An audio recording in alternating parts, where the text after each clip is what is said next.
بسم اللہ الرحمن الرحیم۔ السلام علیکم کلاس پریپ۔ انشاءاللہ آپ سب خیریت سے ہوں گے، اپنے والدین کی نصیحت پر عمل کرتے ہوئے اپنی صفائی کا خاص خیال رکھ رہے ہوں گے اور یقیناً آپ کے گھر والے آپ سے بہت خوش ہوں گے۔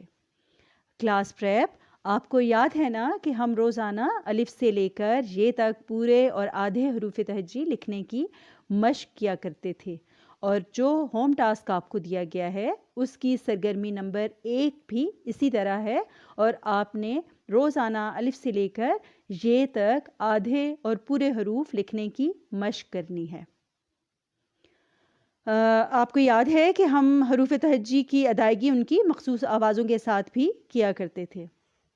آج ہم اپنے اسی سبق کو دہراتے ہیں۔ پہلے ہم حروف تہجی کی پڑھائی کریں گے۔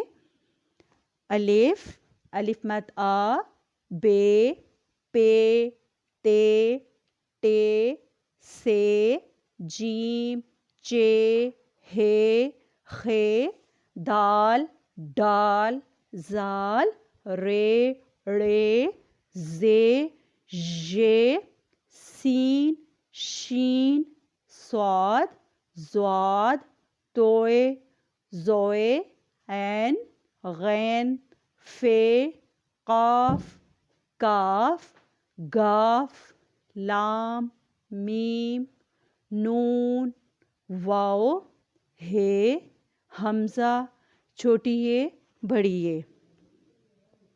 اس کے ساتھ ہی ہماری حروف تہجی کی پڑھائی مکمل ہوئی۔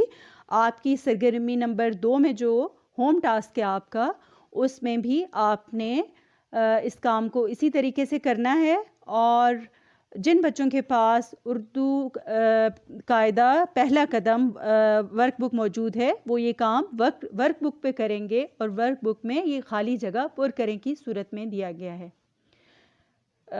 بک دستیاب نہ ہونے کی صورت میں آپ گھر میں موجود کوئی بھی اردو کی کاپی یا اردو کے صفحات کا استعمال کر سکتے ہیں۔ آپ نے جب آپ کسی بھی کاپی یا صفحے پر کام کر رہے ہیں تو سب سے اوپر اپنا نام، اپنے سیکشن کا نام واضح طور پر لکھیں گے۔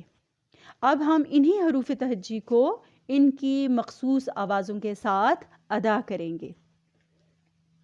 ا، ب، پ، ت، ٹ، ث، ج، چ، ح، خ، د، ڈ، ذ، ر، ر، ز، ث، ش، ژ،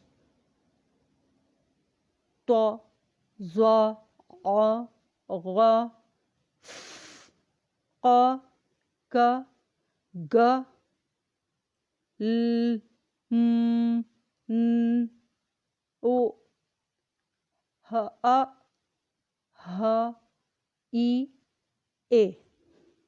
اس کے ساتھ ہی الف سے یہ تک ہم نے مخصوص آوازوں کے ساتھ حروف تہجی کی ادائیگی کی۔ اب ہم ہماری اردو قاعدہ پر دیے گئے اردو قاعدہ پہلا قدم پر صفحہ نمبر 1 پر دیے گئے الف مد آ سے شروع ہونے والے الفاظ کی متن خوانی کریں گے۔ الف مد آ کی آواز ہے آ، آم، آری، آڑو۔ اب ہم الف سے شروع ہونے والے الفاظ کی متن خوانی کریں گے۔ الف کی مخصوص آواز ہے انار، اونٹ، انڈا۔ کلاس پریپ، اس کے ساتھ ہی ہمارا یہ ہوم ٹاسک مکمل ہوا۔ انشاءاللہ آپ دی گئی ہدایات کے مطابق اس کام کو بہت اچھے طریقے سے کریں گے، اور لکھنے کے ساتھ ساتھ آپ پڑھیں گے بھی، اور اس کی بہت اچھے طریقے سے مشق کریں گے۔ انشاءاللہ اگلے سبق تک اللہ حافظ۔